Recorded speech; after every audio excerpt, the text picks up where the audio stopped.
The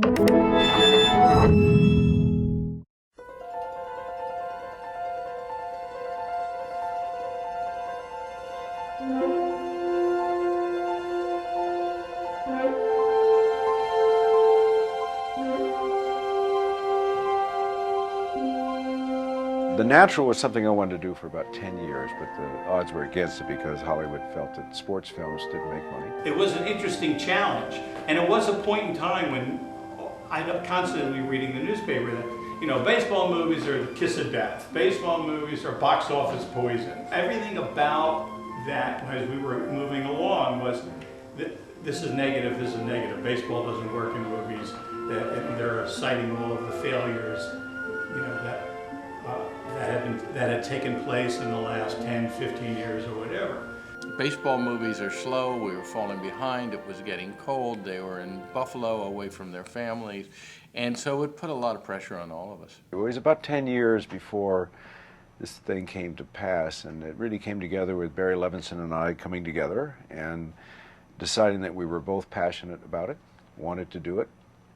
Studio stepped in and said that they would do it if we would. So that's how it happened.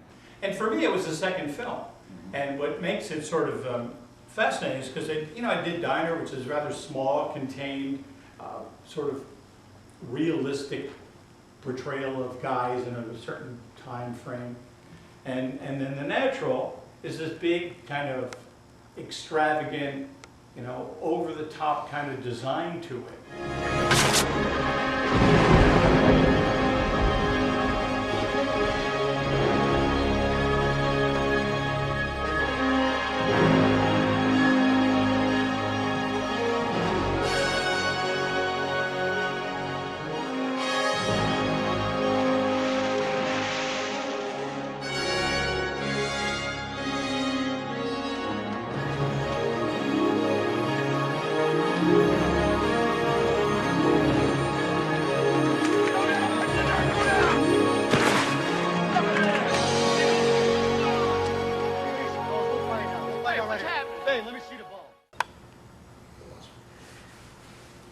How did you get involved with The Natural? It's a convoluted story, but the simple story is that Redford had seen Diner, and he asked if I would come up to Sundance. Diner was Barry Levinson and I almost doing a home movie, and neither one of us really knew what we were doing. We just knew what felt right and what felt true to his script. Diner was kind of our first movie together, all of us, and we were really just starting out. So, yeah, it was. I mean, Redford certainly took a bit of a risk with us. Yeah. And so I was invited up there, and I got a chance to meet him. And then on the way back to Los Angeles, we actually went back together. And he said, you know, we should do something at some point in time. Blah blah blah. And I'm thinking to myself, I mean, this is Robert Redford. I mean, what's the odds that we're going to do something together? But he loved Diner. And he said, listen, if you have any idea, you know, give me a call and let's talk about it. I remember how excited Barry was. It was great. He still is a huge baseball fan. So a few months later, I had this thought, well, I'm going to check and see. So I went to meet him, talked about the idea. He didn't really spark to it. And then we just kind of hung around talking baseball because he liked baseball and I'm, you know, baseball fanatic. I was remembering a funny story that Barry was in my office and he said that his parents, who were still living at the time, called him up and said, we heard about your movie. He hadn't even had a chance to tell his parents, and he said, how did you know? And they said, E.T. They'd seen it on Entertainment Tonight. The Natural was a real movie, a real Hollywood movie star event movie. And it taught me a lot about, I realized that I'm not even sure I was a very good producer on that movie. I loved doing it and I worked very hard, but I'm not sure that I was prepared to do something quite that large. So I had to learn by the seat of my pants, and it was all of that education, how to make a movie that massive and that sort of poetic on that scale. Those lessons, they've stayed with me forever. I mean, I think Redford was extremely brave in certain ways. One, to ultimately make a movie with me, having just made this little movie, Diner. And two, to go ahead and make this baseball film that would be unlike any baseball film that had been made.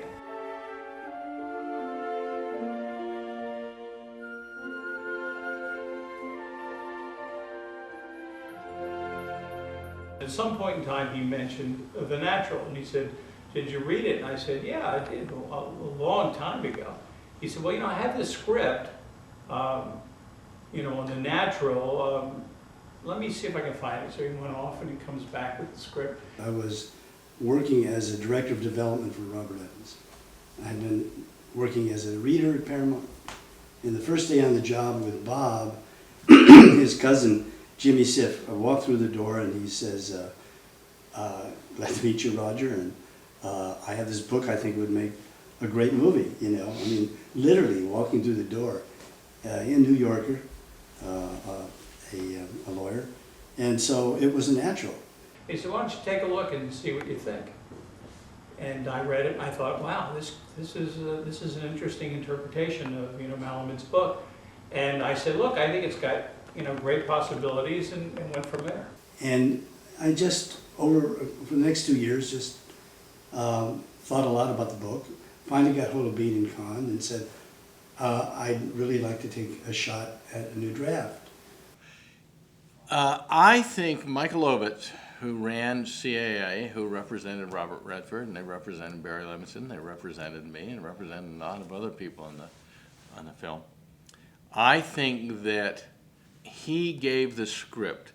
I think Redford had been involved in the development, and he gave it to TriStar. Bless their hearts, they said sure, and so I left Columbia and wrote a first draft, which they were very lukewarm.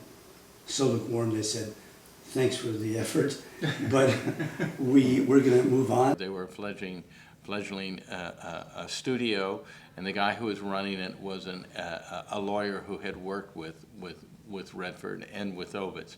And I think it was just what they call in Hollywood a package, that it all came together. But it was TriStar's very first movie as a production company making a movie.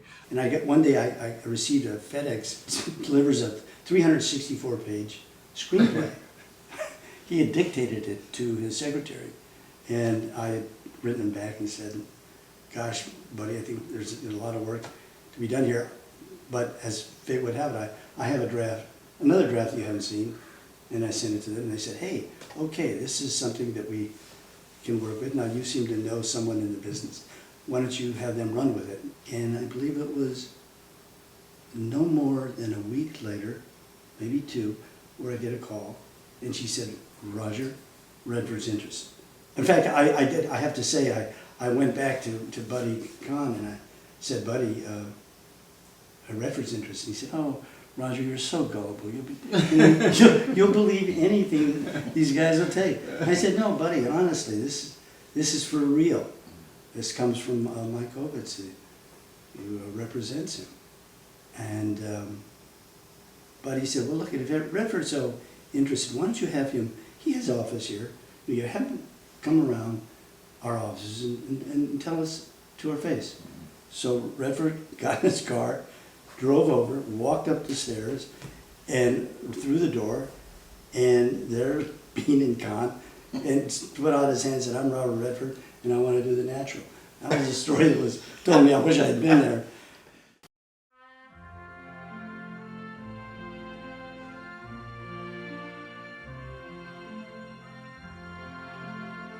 You know, I thought of it as sort of this, you know, kind of this piece of which you have all of these different players that, you know, really formidable actors. Heroes and supernatural beings that are associated with real people, all by way of trying to explain the natural world we live in. And I thought it should be serviced that way, because these roles are very kind of bigger than life roles. You just had the cream of the crop. You had the best. And you really need some actors that can really inhabit those kinds of larger-than-life characters. The cast was just so extraordinary. And Then Barry called me one day and said, I think we got something going here.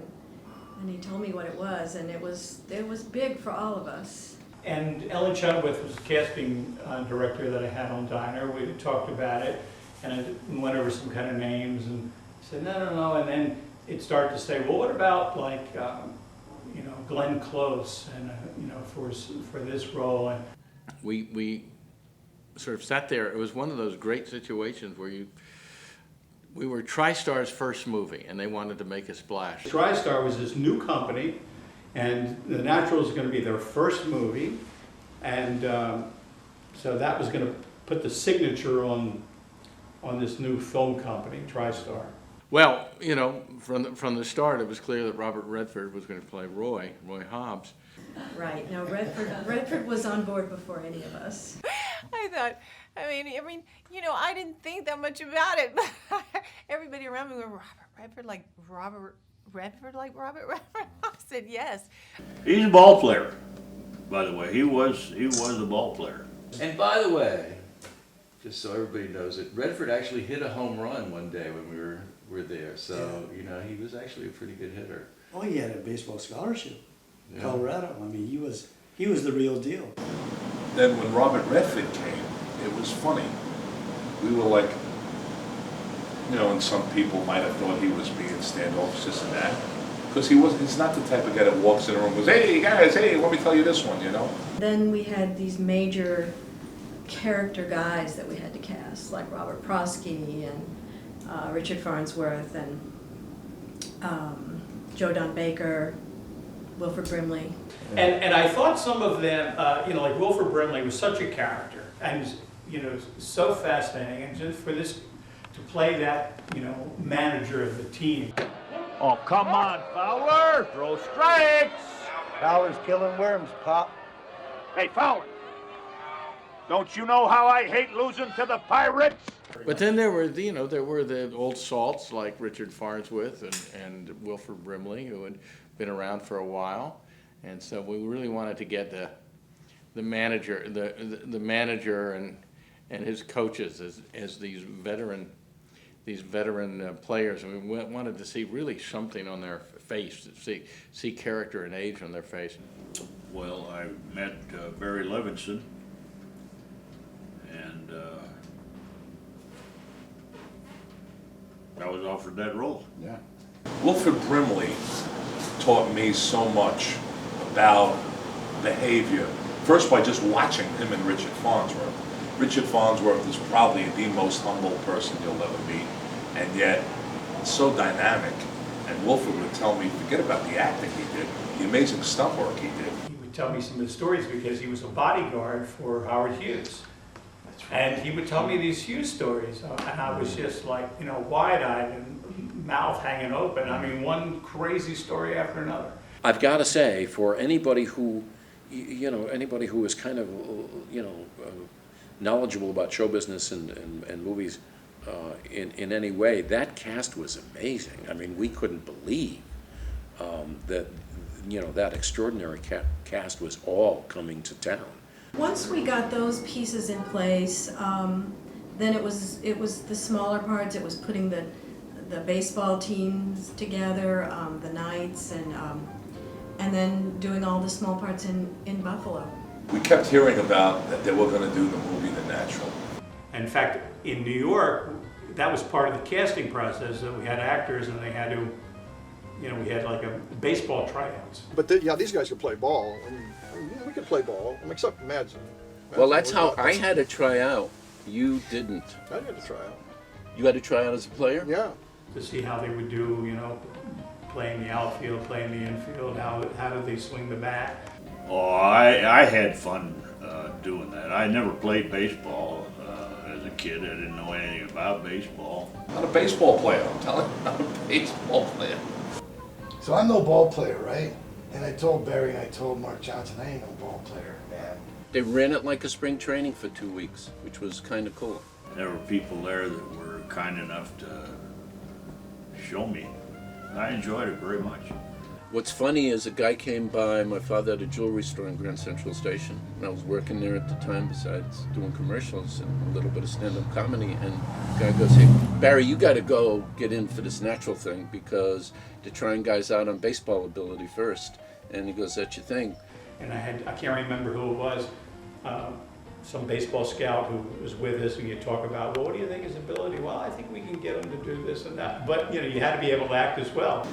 I went down there, this is a way crazy story, but I was wearing a fez. I was wearing a red fez and I had a one-way show. I put a bunch of wild root or brill cream on my, whatever, if they still had that stuff. Slicked my hair back. I went down and just clowned around.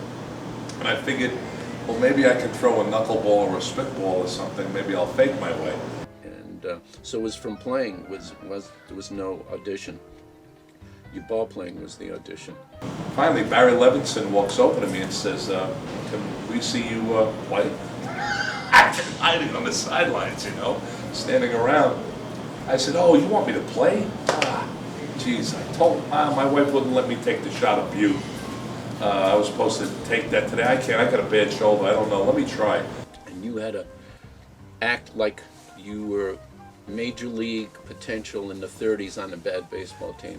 So there were a bunch of serious ball players there, and you had to do fungos, you had to hit the cutoff man if you're an outfielder. You actually had to come and have a game so that you look like a player. I field a few grounders and I just take it and I just launch it and it goes over home plate. I said, well, thanks guys. Thanks for coming, thanks for having me. That's what it was like for me, and that was a little unnerving, exciting, kind of fun. Yeah, it was like making a ball. It was like making a ball. Yeah, that's what it was. You had to make the team. You're looking at the list and who got cut that day and who didn't make it. You're going, what? Is this a movie or a ball club? So we're just sitting telling stories, not hoping to impress Barry by any means. I swear, Giordo. And all of a sudden, I get this call that they want me in the movie. So I go, what happened? So Lou Deschanel says the next week at the final tryouts, Barry said to him, where's that big guy that was with you, my friend, Mickey Trainer? Where's that? He says, Mike Starr? Yeah, he said, well, he's not a baseball player. He said, I don't care. Mike and Barry kept us all in stitches and they kept everybody loose. Yeah. This guy and Mike Starr, great company. Line drives are whizzing by my head. Barry Levinson comes walking up and says, hey, Mike Starr? Mike Starr? Yeah. I was like Jerry Lewis out there, you know. Says, get out of there, don't get hurt out there. Get off the field. I said, okay. Why did this guy want me here? He comes out, he goes, listen. He said, I just want you to fill in every now and then. We're gonna have to create a character, a name, a reason for you being here. He told me, think of things that you can say that take like 10 to 30 seconds.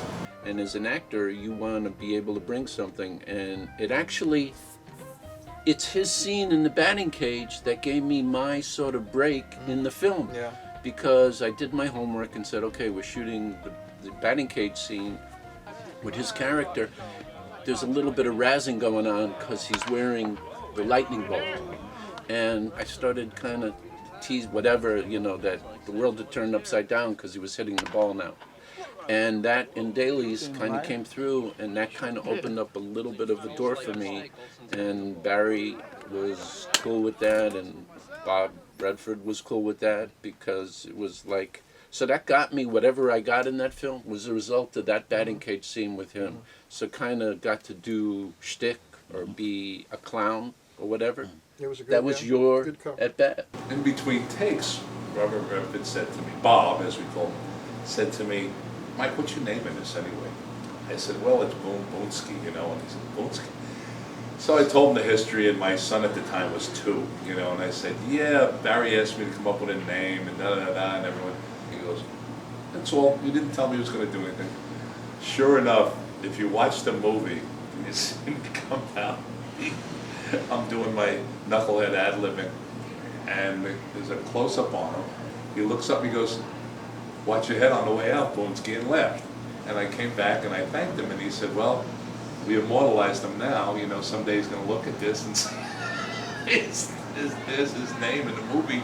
He said, but they can't cut that out because what he explained to me, the shot ended on him. You know, he wasn't like bragging, but that was the shot. Whiskey, look out on the way out. Just keep your eyes straight ahead. It's gonna be tough without you, Roy. The cast was great. I was surrounded by two wonderful women. That was one of the first films Kim Basinger had done, right? Or it was one of the early ones. I remember getting a call from my agent, and they wanted to meet me for memo. I remember that. But there was an ongoing talk about something that I found rather extremely funny. There was a debate whether the bad girl could be blonde. Isn't that something? And I had to wear a wig because I was coming from another movie and I had cut off all my hair for that movie, if I remember that. So I wore that blonde, adorable kind of, for the period, blonde wig. Extremely beautiful clothes in that, extremely beautiful. And the other thing that's really interesting is that there's intimations of real events in real history. Including real events like Johnny Wakus being shot in, I think it was 1947. With Barbara as the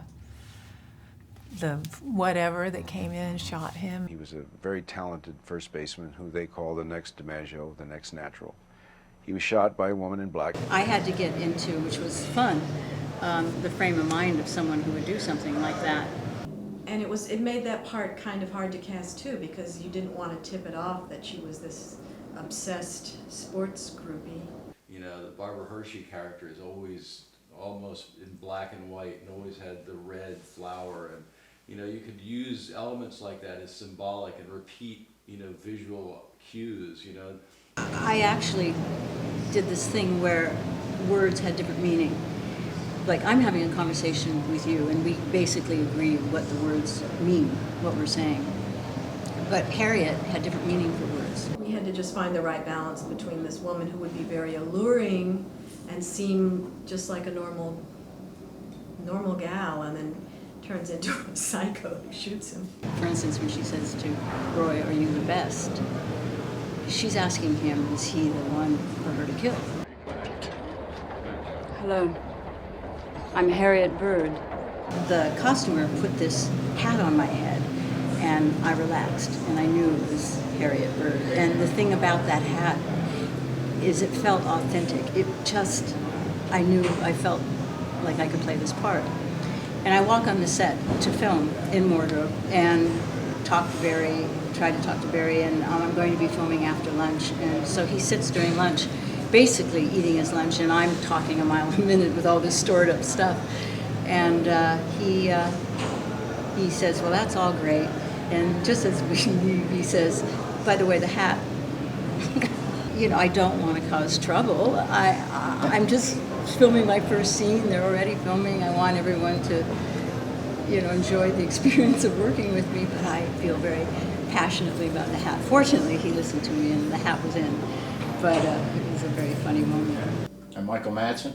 Yeah, he's a good actor, that kid, really good actor. That was one of his first roles, too. Well, I tell you what, he's a good actor. They were going to do a TV series based on the movie Diner. The only actors, there was only like 3 actors on the team. He was one of them, Mike Starr. But I went over to MGM Studios, and I still remember the guy's name at the gate, man. His name was Gary. Well, Michael Madsen, it's funny, we had done, after Diner, we did a TV pilot of Diner. I walked up and I said, is this where Barry Levinson is casting for the Diner pilot? And he's like, what the hell do you think you're doing? Which Barry said, you're never going to run this. And they said, yeah, we are. He said, no, you're not. You're going to test it. It's not going to test well. And you're never going to show it. Yeah, we are.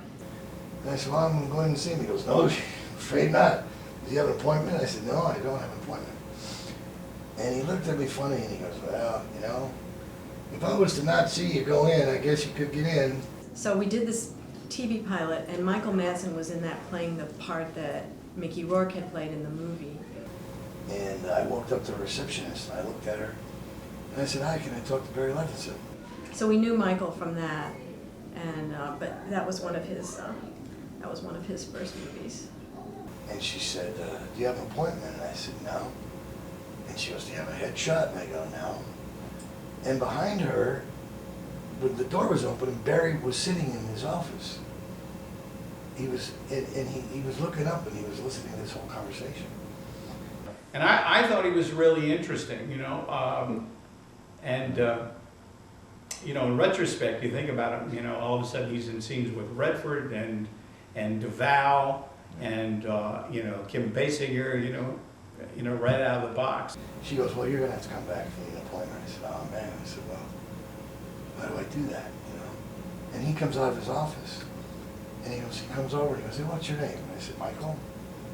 And he goes to the girl, he goes, that's okay. He said, let me talk with him. Michael Madsen was a tremendous talent. When you look at a guy like Michael Madsen, The Natural was really one of his first major projects. So I went in his office and he closed the door and I sat down and I was like, yeah, so, you know, okay, I seen in the paper that you're doing this thing. And he goes, yeah, we sure are. He had to really kind of step up in that a guy who had, you know, basically breaking into the business is working with all these kind of big names right off the bat. And he goes, well, I imagine you're probably looking at the boogie roll, right? And I said, yeah, that's the one I could get away with, I suppose. And so he gave me the part.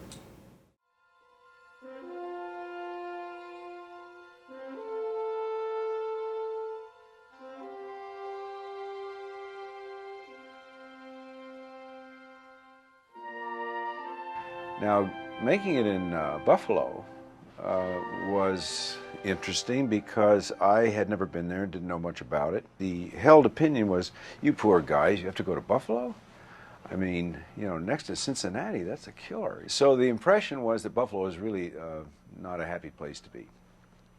As it turned out, that was seriously wrong because I loved it. Of course, this documentary is going to be a little closer to a lot of the Buffalo people. Is there any words you would like to say to Buffalo? So Buffalo, what do you think about Buffalo? I remember Buffalo pretty well. Yeah. What'd you like about Buffalo? Buffalo was magical. I'd love to shoot in Buffalo again, actually. Definitely like to go back. But I'd come back to Buffalo in a second. And we had a great time in Buffalo, and Buffalo embraced us like, you know, wow, you know. Buffalo's, I've always liked it. I thought it got a bad rap. We had a great time in Buffalo. It was everybody in that town is so nice. I mean, it was unbelievable. How nice everybody was to us. The restaurants, there's like a couple of jazz clubs we would go to, and great restaurants. I loved what I saw. I mean, we had a great time, and it was really, really beautiful. Here's what we did. We did something actually when they came to town that I think was probably close to unique. I don't know that I've ever heard of it being done before. What we did is we put a whole section together of kind of a Hello Bob section. I mean, we did a whole section of pieces by a bunch of different people telling our readers, you know, who these people are who are coming to town and the film that they were making. You know, I made movies in, you know, different places around the country. The Buffalo experience in terms of natural, and if you talk to other people involved in it, you know, they do remember that.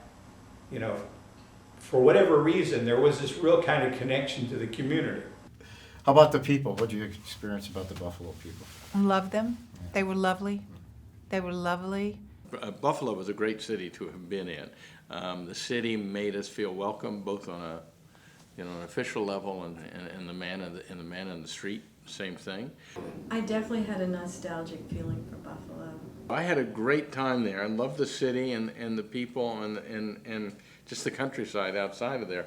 We went out for a weekend with Wilford and Richard and Robert Duvall and Glenn, and we all had cooked and swam in the lake. And I went to Niagara Falls. I snuck off and went over to see the falls. It was great. And I love the houses. I love the the neighborhoods and stuff. I do a lot of that whenever I'm on location, just ride around. You know, we went to see Bills games, Wilford Brimley would take us. I remember swimming and seeing Duvall and thinking, oh, that's Robert Duvall in this lake with me. Very strange. So we went to Basinger games too. I sung the national anthem. Much later, a few years, it was after the picture, but I went to that park and saw a ball game, right? Or who see a ball game? The Bisons. They saw the Bisons. You play. did, the Bison? Yeah. Yeah, what else would you like to know? How about, what did you guys, I'm sure you remember some of the food. There was a great restaurant, and I can't think of the name of it, okay, because I love this restaurant. This guy taught me how to make spinach bread. Do you guys want me to tell you how to make spinach bread? No, really. It's a classic. It's so beautiful. I remember the food. Like I say, I wish I'd been there a little longer and tried a few more things, but yeah, I thought the food was great. I had discovered buffalo wings, and I've become quite the connoisseur. I become very demanding when I go anywhere outside of Buffalo. Well, we always had the chicken wings, I mean, we always had the chicken wings late in the evening, if we were working, overtime. So the chicken wings would show up. How about the wing? Of course, and of course the chicken wings. Yeah. Chicken wings and pizza. But I was the wings guy, so I always told people, wait, how do you do? No, those are not buffalo wings. Whenever I go anywhere, I'm sorry. How do you make that? No, I'm sorry, those aren't buffalo. No, you don't put that with it. I'm sorry. And so that was always a big thing. And which I had never seen before. And that's the first time I ate chicken wings. You usually throw them away. But I ate those buffalo wings and I kind of liked them. I couldn't imagine it. I don't like chicken wings. What's the point of them? It's interesting because I don't know if that exists throughout the country now, because I think we've just exploited just about every kind of thing. But at that time, it was great to go into some town and all of a sudden, chicken wings? I never heard of such a thing. And this is really kind of great.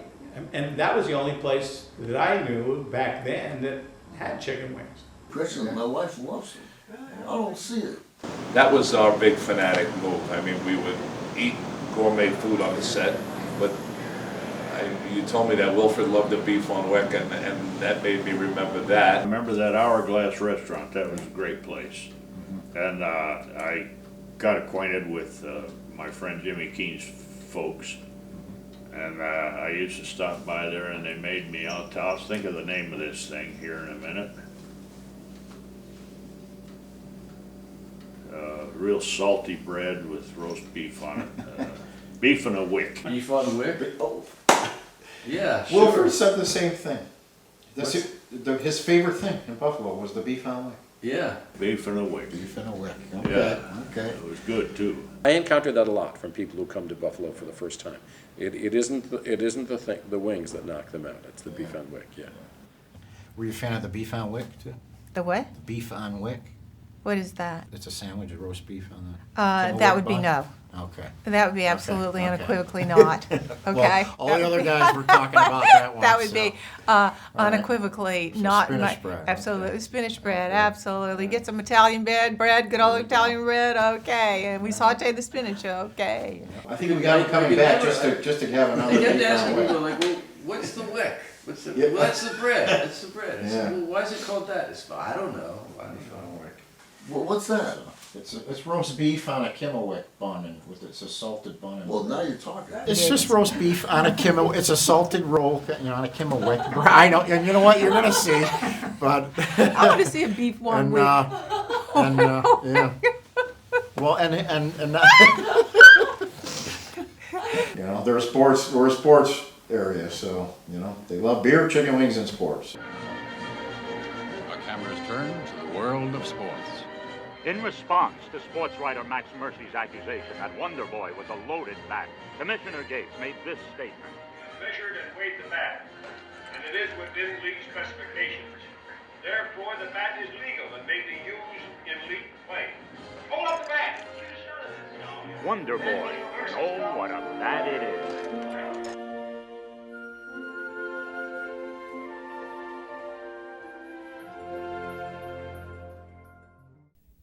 A A picture is worth 1,000 words, and Robert Redford chose to let us see why he's a natural to star as Roy Hobbs. You turn it on to Irv Weinstein from Channel 7, and it would have a story about the natural just about every day. I felt from the city in general that there must have been something that happened that made the people concerned about their image, because I've sensed that. I don't see any reason for that to happen. One, the city's beautiful on a number of levels. It's got the lake here. It's got buildings. I mean, the reason we're here is because it's the only place that has an available stadium that was built at a time when tradition still meant a great deal. So to be able to come to a place that still has some semblance of tradition means a great deal. Oh, I think it did a lot for the city of Buffalo, yes. It was a great time for Buffalo, and everybody that was here from Hollywood, they couldn't believe how open, friendly, and helpful all the Western New York natives were. Well, look what it's become now. It's a classic. It's one of the favorite baseball movies that anyone can think of. No, I'm perverse. I like strange locations. Truth is, I'll tell you something. This is not, I'm not saying this just because I'm here, but it's true. I really like Buffalo. For a number of reasons. One, the people have been really friendly. I don't know what you heard about my not being accessible or anything like that, but from the time I got here just a few days ago, and the experiences that I've had just moving around the city, which hasn't been that extensive because we've been preoccupied with getting started with the film, the people have been inordinately friendly, and the restaurants that we've been to, terrific service, good food. It's a film that keeps coming back over and over and over again. I think the more you see it, the more you realize what a good film it is. And here's what's interesting, the most fascinating thing to me about that entire film is it's a film that they show on Spike TV for a predominantly male audience. It's a film that they show on Lifetime TV for a predominantly female audience. I think it's shown on some sports networks. Its audience cuts across everybody. Oh, that's my favorite movie. I watch that every night. Oh, I'm going to have to get that movie and look for you. And there's a line in that movie, the life that we were born with and the one that we learned with, two different lives. And I remember even at my church, the minister in a sermon referred to that. It changed a lot of lives. It changed a lot of lives for the guys who lived in Buffalo, who were part of it. I mean, in other words, it doesn't have a specific demographic, quote unquote, which movies are supposed to have these days. It doesn't have that. It's, it has this wide, wonderfully wide, freakish almost appeal to all kinds of people. It's about a young person's dream and how that dream was lost and how that person came back as a man to reclaim that lost dream. So the character is played out in that fashion. He disappears for 16 years and comes back. I imagine if you put a full-page ad in the paper and you said, hey, tell me your natural story, you would be inundated with responses from people that were extras in the stands, or people that may have worked catering, or people that had built the set design, or people that really got involved in so many different facets of the movie. It was, when this movie came to town, it really was an opportunity for Buffalo to shine. There was this huge group of 4,000 to 5,000 people that worked for a fairly, long stretch, and all through the night. So you're kind of all in it together, Whatever we did, we really became a team. When we shot at night, a few of us would go back and play racquetball at 6 in the morning. And they took the whole team out, in other words, to sort that bonding kind of thing of we're the two coaches and we're going to start this. And those guys would tell stories about being extras for $1 a day. We were like the Little Rascals. Basically, we got paid to have a great time on and off the set. I don't know what it was. It's probably maybe because there was so much time spent in the stadium. It was really something to be up there, and filming in the rock pile. And people would always tap you on the back and say, "Are you a baseball fan?" And they were really, really baseball fans. And just to know that this was a real baseball playing bunch, I mean, it was fun to go out there at night. But I've always made it my business to get acquainted with the folks where I am. Think about all of the extras in this movie. There are so many people out there. The people of Buffalo really had to put up with a lot, in a sense, those that wanted to be extras, in the sense that some of these scenes were extremely long and cold nights, etc. And sometimes we were shooting at night and we had trouble holding on to our extras. Because I think whatever it was we were paying them, I think they felt that that was not enough. And they had to like endure. They'd be there 4 or 5 o'clock in the morning, freezing to death, putting their coats away and then getting ready to do the scene and screaming and carrying on, you know. Because we did have huge crowd scenes, and they were huge baseball fans, but just because Redford had been so big for so long.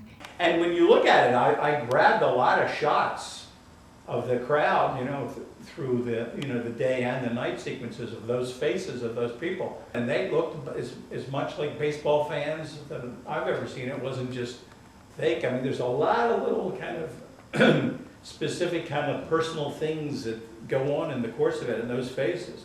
Me and Bob, Mr. Redford, we'd go on the first baseline and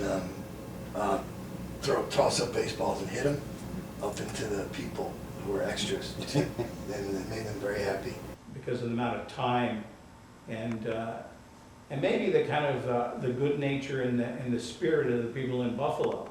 And so many people did so many things to really make this movie what it is, and that have an impact on the movie.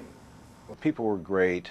The town was great. It had history. I had just a whale of a time. Buffalo is a good memory for me. I'm sorry War Memorial Stadium is gone. It was a wonderful, iconic stadium. probably stands out as one of the greatest films ever made about sports, and certainly one of the greatest films ever made in Western New York. And I love the people there. I love being able to hit the ball and play ball in a ballpark that was about to be gone, and with it would be some part of the history of baseball in the natural sense. And of course, since that's the name of the film, you know, it has a connection.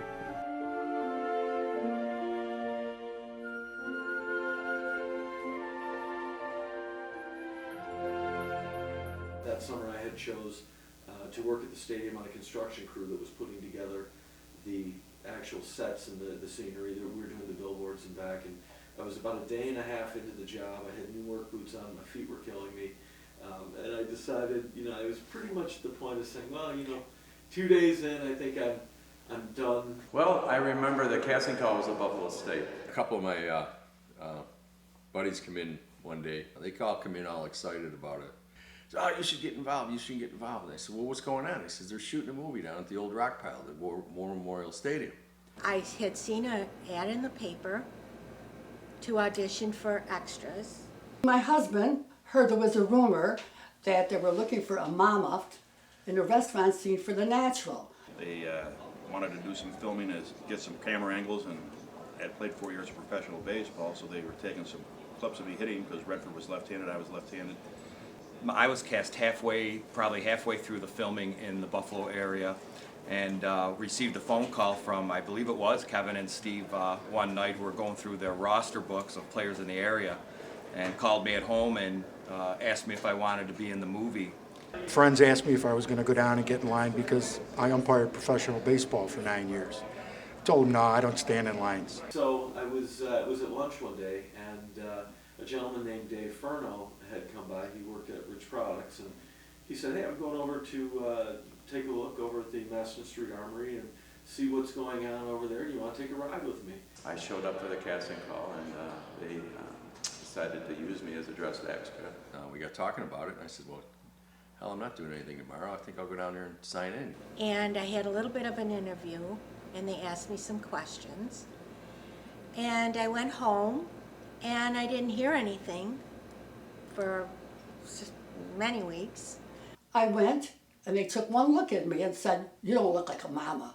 We want a mama that's got a black hair with a little knob back here, kind of roly-poly, and I certainly didn't fit that image. So they dismissed me. They said, hey, you want to be in a movie? And I said, sure. And they said, and can you get me 10 more guys just like it? So, you know, that's what happened. I give Lester a call, he gets on the horn, and things start progressing from there. And he had come to me and said that they're going to film some baseball movie here, and he asked me if I wanted to help him get some of the ball players. I wasn't planning on being in the movie. I was just planning on helping him get the ball players for the movie. I met with the production manager and got hired to work on the set. I was a production assistant on the set. Well, about 2 weeks before they were supposed to start filming, I got a phone call from a young lady. They asked me to come down and try out because they heard that I umpired. We went in, we stood in the line, signed up for a part as an extra. I didn't think anything of it. I got a call for a return for casting. I met with Una McClure, who was one of the casting directors for the extras in the movies. And she had me repeat the line, he's my favorite ball player. And one day I came home from work and my daughters said, Mom, the movie people called you. Later on, I think I came back the following day, there was a group of about 100 people in the room, and they randomly picked about 4 people, and I was one of the persons that they picked. We spent a couple of weeks getting, some of the older ball players together, did some filming, so they get their cameras set, and once the players were chosen, I basically thought that was it, and at that point they said, no, we want you to be on the New York Knights.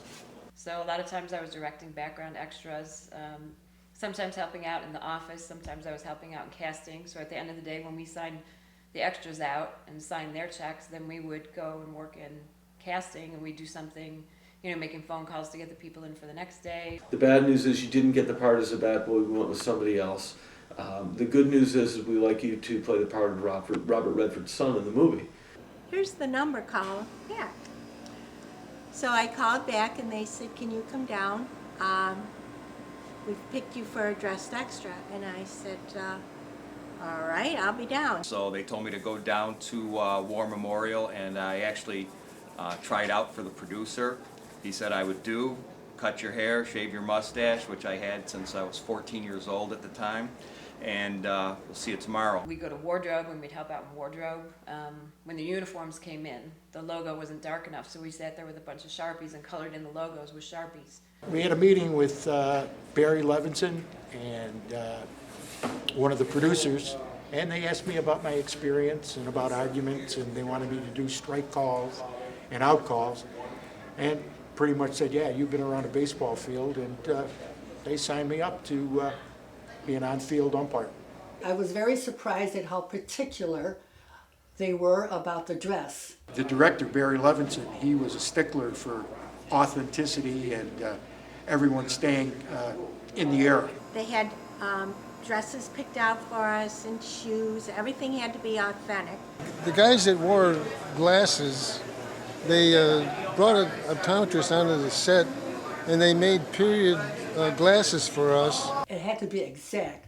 The hat had to be exact, the hair had to be exact, even to the seams in the stockings. They would check the shoes we had on, make sure they were spikes, no ripple soles, no wristwatches. Because the time of the movie was like 1939. And I had a period vintage guitar that would have been played in 1939.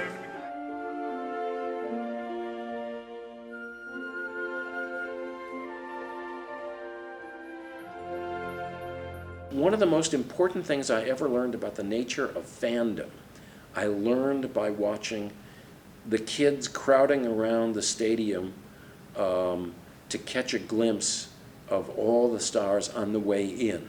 Everybody was excited, Robert Redford's in town, and there were the ropes around the set, no one could get in. It was like a circus passing through town for us. We did our filming at Bennett High School, and they brought the kids in from the school to make the crowd noise. And we were doing another shot where Robert Redford walks out of the tunnel. He'd walk out with the sunglasses and the Knight's jacket, and the whole stadium would go crazy. Well, Redford decided to walk out of the tunnel and see what was going on. And at the moment he walked out, all the extras came piling over. And every time the poor guy moved, if he picked his nose or got up from his seat, the girls would scream and scream and scream. Hearing a whole bunch of girls, young teenage girls, jumping up and down and squealing and carrying on. I hear this frantic call on the radio, come up out of the tunnel, come up fast. And what they were screaming and yelling, I remember one in particular, what she was screaming and yelling, you know, in glee, was not, I saw him, but he saw me. The extras were all kind of coming at Redford. We threw him on the cart, and I leaned over the top of him. And they backed, you know, drove the cart back in. And we got him out of the crowd. It was a huge revelation to me about the nature of fandom and about the way, you know, people look at the stars that they admire and what they want from them. What they want from them isn't necessarily to see them. They want them to see them, yeah. But like this one right here, he's got it written down, I like your disguise. Nobody would really realize that you're my bodyguard. You know, he was joking around.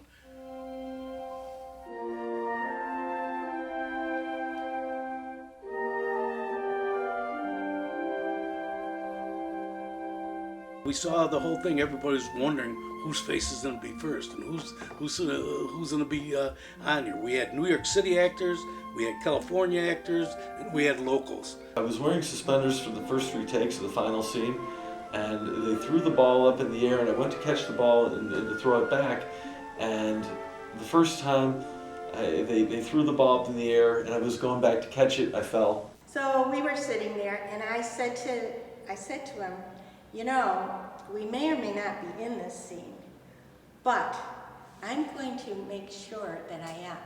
I did get in a scene with Robert Duvall at the old Korea Express building down on Main, and I'm in the background, and I'm being interviewed. I get up, shake hands, and walk out behind Duvall. They said, okay, scene. And there was a dish of, I don't know if it was lasagna or raviolis, but he had to keep on eating the same dish with the raviolis on, and they would say, stop, he would stop. I said, my name's in the credits. I'm in about 19, 20 different scenes. Don't blink your eyes, you might miss me, but I'm in there. They did the national anthem scene. The camera was rolling on like railroad tracks, like it was going by and panning each player as they go by. And I'm standing next to that goofy Joe Charbonneau, who at one point was the American League Rookie of the Year, standing next to me, and the thing gets right to me, and now he's going to goose me as the thing's going by, and I'm trying to be real serious, and that guy's playing games as usual. One of the assistant directors came over and said, we have to have an argument scene at third base. And Joe Charbonneau pointed to me. I umpired with Joe in 1976 when Joe was in the Western Carolina League. So he knew I could go around with the best of them. Finally had a speaking part. The director came up to me, Barry Levinson, and said, Redford's going to come in and he's going to ask you, where's Pop Fisher? And all you have to do is say, he's down there. Second time, ball flew right over my head. They were using a ball machine to get the ball to me. So I stretched and I stretched my head and I was looking like that. And then I sat down and that scene was over and I said, I don't think I'm in it at all. And he said, well, what can you do? All right, we have to do the scene all over again. And then he would start eating his raviolis or sauce or something with sauce and talking with Farnsworth for the scene. And then it would be stop, stop. And then they would, well, anyway, they did that scene I don't know how many times.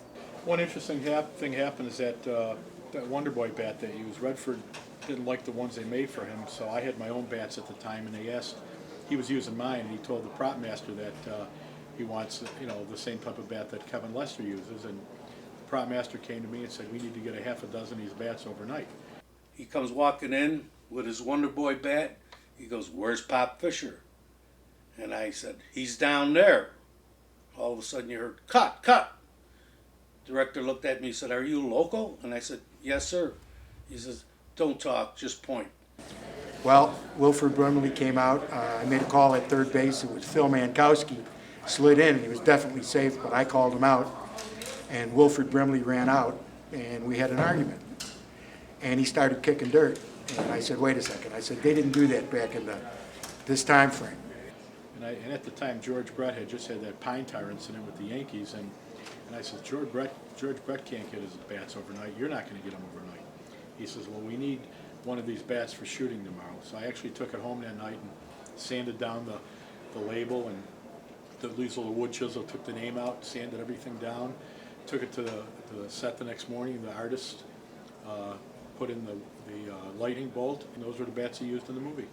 I remember how we were all on the ship the one day that they did the scene where they were at the table, Darren McGavran, and they were talking about how much money he had. This is a picture of the nightclub scene set on the Queen Mary. The third time they shot it, I went back to get it. There go the suspenders. You know, by this point, Barry Levinson, these guys, I'm looking over, and my dad's there too. And we're looking over, and they're saying, well, you know, it's getting dark, and you can tell these guys are all looking at their watch. Like, is this kid going to catch it? I had a point. So Robert Redford came back. We're quiet on the set. We're rolling. Okay, action. Where's Pop Fisher? And I said, and I pointed. Cut, cut. You pointed in front of Robert Redford. You never point in front of his face. So they asked me, and after we talked for a little bit, I said, well, he's got to show me up since he can't use bad language. So I said, have him take his glasses off and shake him in my face, because that means he's showing me up, and I'd throw him out from there. The movie came out, and my husband and I went to the Shays, because Shays had the opening. And we were sitting there, and all of a sudden they show the scene, and there I am, sticking my head up over the crowd.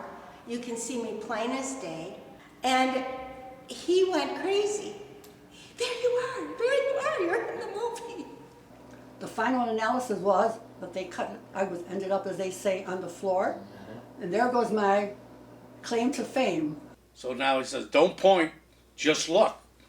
Okay, so Robert Redford came in, quiet on the set. Where's Pop Fisher? And I looked. Cut, cut. Then all of a sudden, try it again. Where's Pop Fisher? I looked. Cut and print. The movie came out. That was never even in the movie. They ended up getting a bat, a fungo bat, and hitting the ball to me. So the first three, I went 0 for 3, and then I went, I believe it was 8 for 8 when they hit the ball to me with the bat. I brought one here from 1994 when I opened it up. After they took out taxes, it's for 86 cents. It had to cost them more to cut the check and send it than the 86 cents that I got. And I tell people, after I was in the natural, I probably made more per game as a fake umpire than I did as a professional umpire.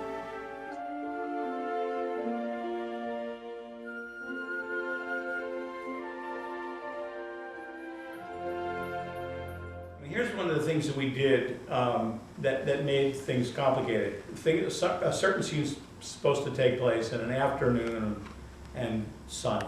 And you would start to shoot one against one team, and the clouds would be over, and then the sun would come out. So we can't keep shooting, so okay, have everybody change their uniforms, and we'll have them play a different team. We stood around for a bit, waited for the sun to come out to shoot a scene. So then if it's cloudy, you said, okay, well, how long is it supposed to be cloudy? Well, it's supposed to be cloudy for a couple hours. So then we said, all right, well, let's shoot this particular scene here when they're doing this. This is all out in the field, right? Well, let's do the so-and-so game when they're playing St. Louis. Well, then you'd start to shoot that, and then the clouds would come back, and we'd go back and forth. So we had all of these pieces from different scenes that we owed. So then always everybody goes and changes, the uniforms, now we're going to play, St. Louis or whatever, and now it's cloudy, and that'll take place when it's like a cloudy day for that sequence. And then all of a sudden you're getting like halfway through that, and now like the sun comes out again, I was able to actually hang out a little bit and watch it being filmed. I'd never watched a film being made before. And it was, it was great fun for me. It was very frustrating. I remember that we shot baseball for a long time, and it was very unsatisfying because it was slow and it was piecemeal and you couldn't really envision it. Oh, okay, everybody change the thing. Let's switch back to the so-and-so clothes and let's finish that. Now you race back to pick up that particular scene, and then you start to shoot that, and then it clouds up again. One of the things that was a revelation for me, movie companies on location, man, that's a long day. And we would carry with it. The script supervisor had to say, you got to shoot this, and you remember you still have a close-up of the pitcher on the second strike, and it was just maddening. And then when it rained, a couple times, and I think we shot something, or we actually just filmed it as if it's a rain out day or whatever it may be. So you kept jockeying things in terms of weather. And there was a period when you weren't sure you could get out of there alive. At a certain point in time, I bet we had like 7 or 8 kind of situations where carrying those scenes, weather related, until they'll look like the right condition to go back to one of those particular scenes. But you have to understand, shooting baseball is very difficult, and you do it in pieces. If you haven't been there, it's difficult to really explain how they don't even do it. It's never done in sequence. Just the amount of setups that'll go into, angling the pitcher doing the wind-up, angling the batter, waiting. So you've got the batter, you've got the pitcher, you've got the second base, you've got the shortstop, you've got the first and second. All these little pieces that you have to put together to build the drama for a given moment is fragment, fragment, fragment, fragment, fragment. So a simple thing like a double play probably has 15 shots minimum to make it up. Which is one thing, okay, in terms of all the different setups. But then, say somebody runs to first base and you reach out and he's out, right? But if he moved a little bit too far and the camera had to reach over, now you see the stadium's not filled because it's supposed to be packed, and now you see empty seats. You would always try to get crowds to fill the stands, and it was always hard, so they would have raffles and they would give away TV sets and try to get people there. It started out, everybody just thought, people tell you they want to be an extra in a movie, but it wore on people right after a while, right? I mean, the hours. A lot of sitting and waiting. Yeah. 5 o'clock in the morning, and we'd go get dressed and then work all day. 9.5 weeks, hurry up and wait, and all of a sudden, you're filming 6 days a week. We're talking about 15, 16, 17-hour days. I remember long days. I remember 14 hours where you'd sit there and wait, sit there and wait, sit there and wait. I know how long it was for me to be sitting waiting until 2 o'clock in the morning to film something, but we couldn't get enough extras. And no CGI existed, so you couldn't put it in later on. Now you got to go do the shot again. And you know anything about movies, you're shooting this direction, then you're over here, and then you're over there. They would put background extras up in the right field bleachers. They'd fill them up, and then when they would move the shot, they'd move all the people over to be behind the shot. And I couldn't believe the time it took to shoot one scene and the different angles we'd have to set up for it. But what most people don't realize when they volunteer to be an extra in the movie sitting in the stands is that watching films being made can be pretty boring because you're there and most of the time it's somebody way down there saying a few lines to somebody else and trying to hit a home run and all this other stuff. And then, you might move some of the crowd, which we had about 4,000 or 5,000. Now you got to move them over a few seats. Now you move them over. Then you got to do something again. And then if you're going to have a shot on third base, now you got to move the 6,000 people around over to the third base side to try to do it. And then when the camera was going this way, they moved the whole crowd over, right? So in the movie, it looks like the whole damn place is filled with people, but it wasn't. And it was logistically incredibly complicated because you didn't have some of the tricks you can do now in making some of these films. We manufactured some extras. In other words, we got the big cardboard cutouts we shot our real extras in period clothing, and then we reproduced them. What are the cardboard cutouts? They did. They had a bunch of cardboard cutout fake people too that they put in. On a windy day, these things would blow over, so they had to be really heavy and weighted down, and then consequently, it took forever to move them from one piece to the other. We worked our tails off. We were there sometimes 6 o'clock in the morning and still at 9 o'clock at night. But it was a great opportunity, and everybody was they were real. We had our poor production assistants trying to carry these fake extras from one side of the ballpark to the other. You know, at first people think, oh, it's a movie. Hey, let's say I'm going to be in the movies. You know, like people still just last night a guy said, I just want to be an extra one day. You know what I mean? And there's a lot of people who are professional background people, but I said, well, it's not always like the best conditions, and it doesn't happen in 20 minutes, so. I had no idea what a truly boring and laborious process making a movie can be. And suddenly you're now shooting in September and it's 3 o'clock in the morning and it's getting really cold. Surprise, surprise, it started to get cold, and baseball is not a game that's played in the cold. So now they all got coats on between takes, and they're, all right, take off the coats. I can take off the coats, everybody's got to hide the coats, 6,000 people, got to hide everything like that, get ready. Come on, Roy, come on. They just do a shot. So we had to be careful about everything from condensation on the press, and it would get really cold for these poor extras to be dressed as though they're in the summer or just going into the fall. And piece by piece by piece, in 3, 4 o'clock in the morning, and it's cold in Buffalo, at least it was at that time when we were shooting, The Natural. And with the actors, sometimes they wear something quite light, and the moment the director would call cut, somebody would come in and put a large jacket on them because they were freezing.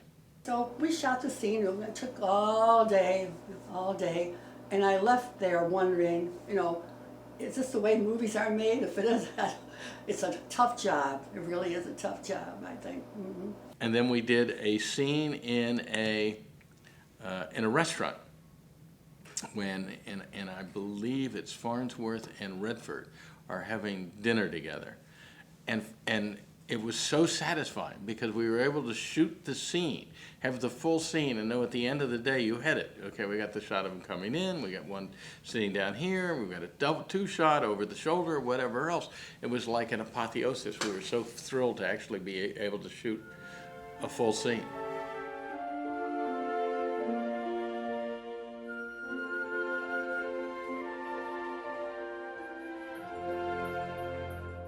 Randy Newman turned out a score that just fit. It was bold, and it said, we're going all the way with this. We're not going to shy away from the mystical part of it.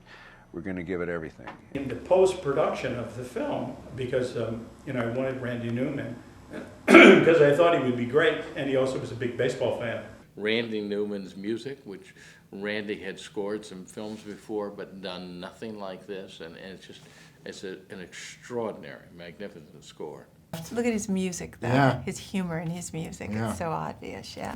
It's also really interesting the music, how iconic that's become. I mean, you watch a baseball game now and somebody hits a home run and there's Randy Newman's score from The Natural. So you guys had fun with that. We did then. Yeah. And we had so little time in post-production. So while we're cutting the film, he would be in literally the other room writing music. I was working in the same place they were. I had an office on Market Street, and they cut the picture in the same building. And I'll never forget, one time we're watching the footage on the cam, and I could hear in through the wall, I could hear suddenly him tinkering on the piano. I could hear da-da, da-da-da-da, da-da, ba-ba-ba-ba. When I finally thought of what to do, when he hits the home run, he could hear it. He was happy about it, he said, when he heard it. I was happy when I thought of it, because I thought it would get him around the bases all right. And that was the beginning of the theme, but I was actually hearing him while he was trying to find those notes that became the theme for The Natural. So in a way it was like, the old, in Sunset Boulevard where Jack Webb, he's a young film editor or something, he's a writer, I can't remember what it was, but he has a party and all the young film people go and they're all working together, and it's, and I was never part of anything like that, remotely, and it was like we were all in the same kind of building, Redford would come in and recut what Barry had done, and then Barry would do it again. And as an experience, it was great because I was getting an opportunity to hear the composer, Randy Newman, at the moment that he was inventing a couple of those themes that became really quite memorable. I haven't sung the natural, and we had a lyric for it and recorded it too. Yeah. Oh, what a guy that natural, oh, what a man was he. He hit the ball and loved them all. It's really awful. And then periodically, sometimes I'd hear him playing something on the piano. Oh yeah, that was good. The memo thing. And I'd say, I wonder if that's the so-and-so scene, you know, striking out the whammer, you know, and if we were near it, we would zip down, you know, and just try to play it against the music coming through the wall.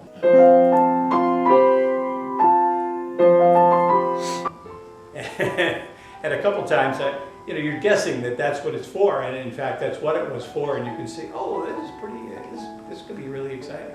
And so everybody, including myself, who wanted to do my own ball playing, got to participate in a way that was very organic.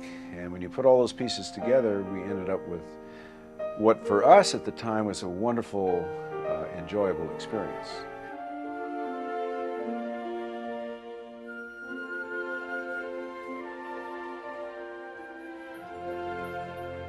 There's a scene in that movie that Barry Levinson, he just got it. We were sitting around waiting, and Farnsworth and I played Name That Tune in life for 20 years. And they caught a little segment of that, put it in the movie. Dear old girl. She speaks of how I love you.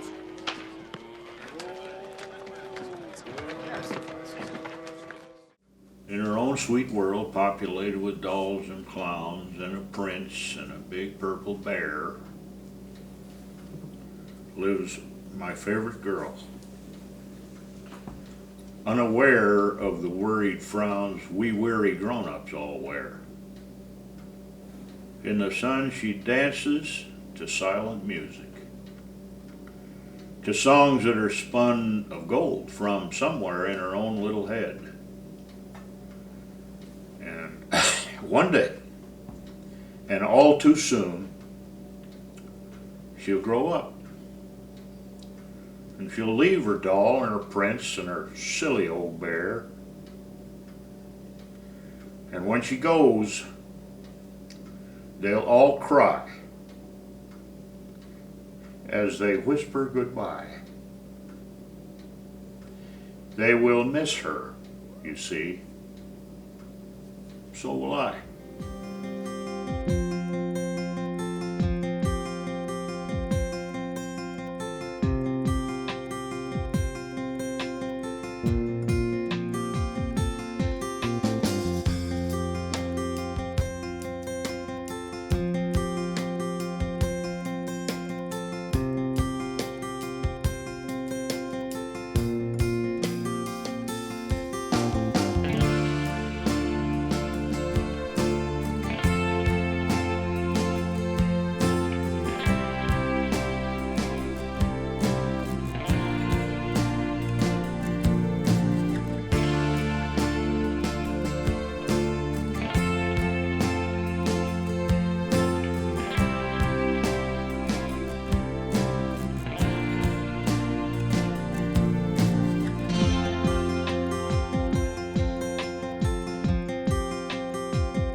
David took all these things and just sort of mastered them together in something that I thought was extraordinary.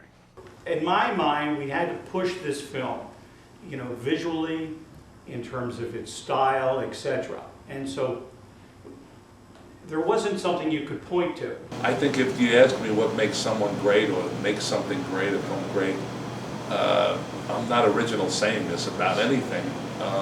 The attention to detail that people telling you, well, what does that mean? And you see it.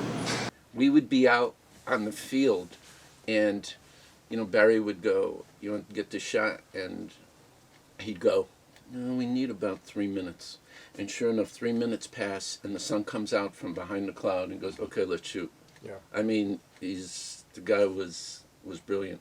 It wasn't something, well, you know, in the so-and-so film they did this, which is like that. There was no reference that I could think of.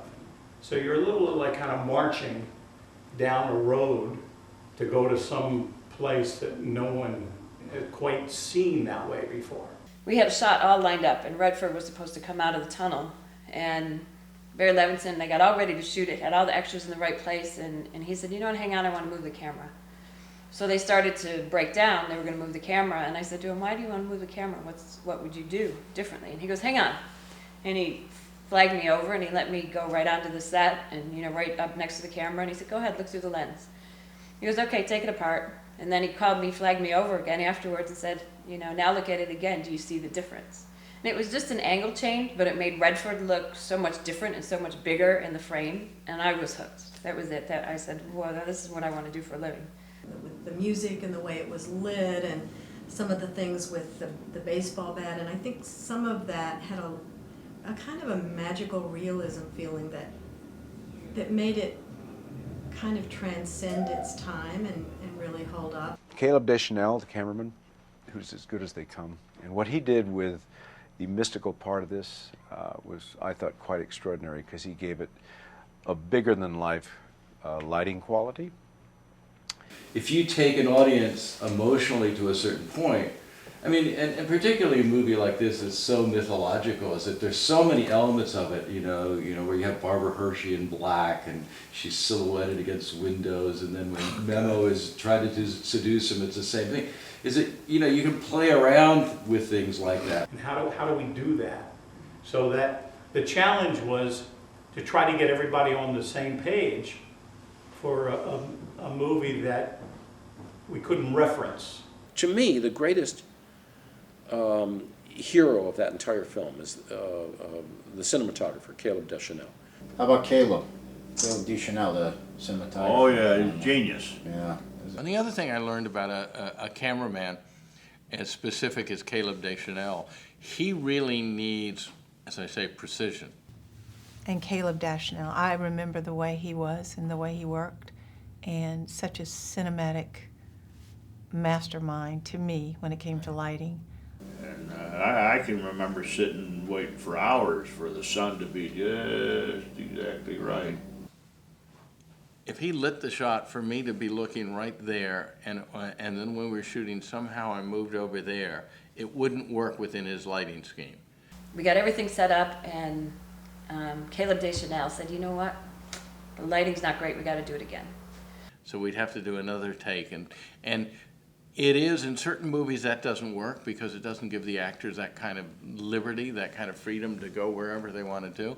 And everything had to be precise. The sun had to be coming down at a certain time between the trees. One day we filmed at 6 o'clock, next day was 6:02 because the sun was later, and everything was just precise. It's fun. I'll tell you one funny experience about the end of the movie, which is the, Bob, throwing the ball to his son. They're concerned with the look of the product, and I was never concerned with that. And it's all in this perfect light in this wheat field and everything. Well, we're filming it, and it's on the fields and the trees and everything. The sun's shining this spot. We put Bob there and everything, and we shoot a couple of takes, and suddenly the sun's setting and it disappears. And I look over and I see another patch of sun up there. I say, Bob, run over there. And we grab the camera and go over there and we get that. And then the sun sets again. And we go, Barry, do we have it? He says, no, we need to come. Okay, oh, over there, let's go. We kept running after the light for the last shot in the movie. But in a movie like that, and you look at the natural, and it's just, the editor, Stu Linder, and I used to talk about we could just take any frame out of any scene in that movie and put it on a, frame it and put it on a wall. It was that beautiful.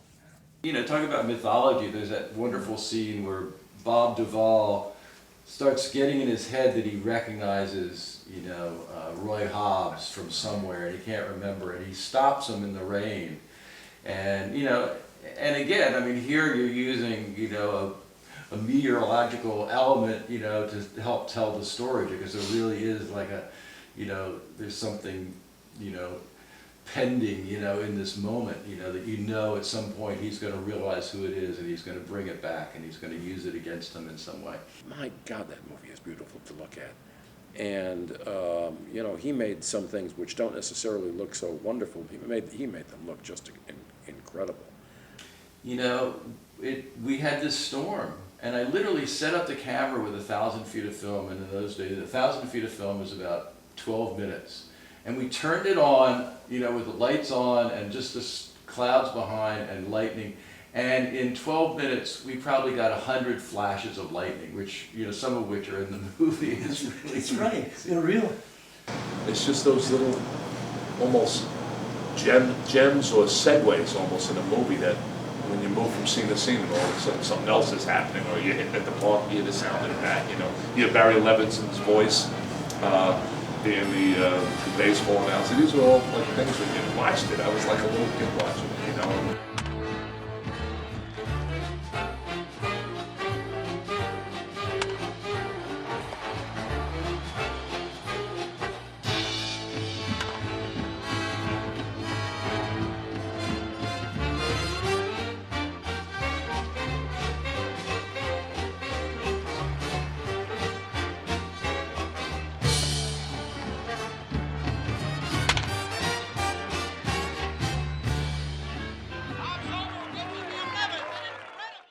There was one day that everybody, I guess it was the day that Glenn stands up in the stand, I can't remember, but you had to see, it was a different world, than when we were just all standing around. It was like, wow. The daily that I walked in and I saw Glenn Close, I mean, watching it shot, I thought, wow, that's really powerful. But then seeing it on film, her standing, the light that was placed behind her, so that it would go right through her hat. And then I placed a number of extras in front of that, and we had it timed so that when she stood up, one guy would move, and then another guy would move, and another guy would move, until finally it was like full light on the back of her head. So it was all actually done with members of the audience stepping away from being in front of the light. That was a special, sometimes a really special days when you think of who we were surrounded by. Now I look back, it's 30 years, and I'm like every other cliche giver. I'm going, well, where did it go? But it's really a magical time from day one. It still is. It's great to sit down and watch once in a while. And it just worked its magic, and it being in Buffalo, and just being in that era, I just simply enjoyed that so much. It was a magical moment in time in my life, period. It was. I like the fact that we had a couple of train engines that we could shoot with, for the opening. There's something so beautiful about those, and something so evocative of that time period as well. Mm-hmm. That was a big train. chance. The train. With the steam and the way and the lights behind it, man, he's just a magician. In the early part of the movie, when Roy Hobbs, meets Barbara Hershey in the train, and she comes in and talks to him. Caleb, the cinematographer, was always filling the train with smoke to create this fantastic visual. Well, we didn't really have any, for the nighttime stuff, we didn't have any on the other stuff, we had plates that we had shot that were in the background. So during the daytime, you see actual plates that were filmed of moving, backgrounds and everything. But at night, we didn't have anything. So it was all being created with lights moving by and everything. And in order to make the lights more interesting, I had a lot of smoke on the set. And Redford one day brought gas masks, so we did a take with gas masks on, which was funny, but got the point across that we could not breathe, basically. And, you know, sort of unbeknownst to me, I guess it was bothering Bob Redford a little bit. At one point, I remember sort of looking away and looking back, and there was Bob wearing a gas mask, sitting at the table in the train, just letting me know that he knew that I was using a lot of smoke in that. I mean, it's not real smoke, it's, you know, it's supposedly some kind of smoke that's good for you, that's made out of, I don't know what. You know, at the end of every evening, for over a week or so, you know, we did the exploding, you know, lights and things. So Redford hits the home run, you know, Hobbs hits the home run, an explosion, and he rounds first the explosion. All right, so that's the end of that night. There's simply no changing it. Thank God, because of the home run and the way he shot that home run, catapulted it into, I mean, the home run is so luminous that it really transcends the cliche of an ending that you would normally think, oh, yeah, it's a home run. And then the next night will be he's rounding second base, you know, explosion, you know, at the end of that night. Okay, that's 2 nights. But, you know, if you think of it in terms of reality, it's not real at all. I mean, you get to the end of the movie and he hits a home run and all the lights explode. It's not real, but the audience is totally with it because you've taken them with the story to a point where you go, yeah, this is what we, you know, as an audience, you want that to happen, and that's why it fulfills itself. And then he's going to round, you know, from another angle as he's rounding at it and explode that, and that's another night. And so every night we're ending with it, and we're doing piecemeal, and you know that the crew is going, what in the world are we doing? You realize how important that is in a movie. When you're talking about a movie that is a myth, it's a fable, the sheer forcefulness of the imagery is so integral to what this movie is trying to achieve in terms of the story and everything. Without that, you have removed a narrative layer completely from the film. I just had fun doing it because I like to play ball, and one time I wanted to be a ball player. And then being able to dedicate my number 9, to my childhood hero, which was Ted Williams, I would like to happily sign off and wish you all a very happy anniversary. From number 9, Roy Hobbs.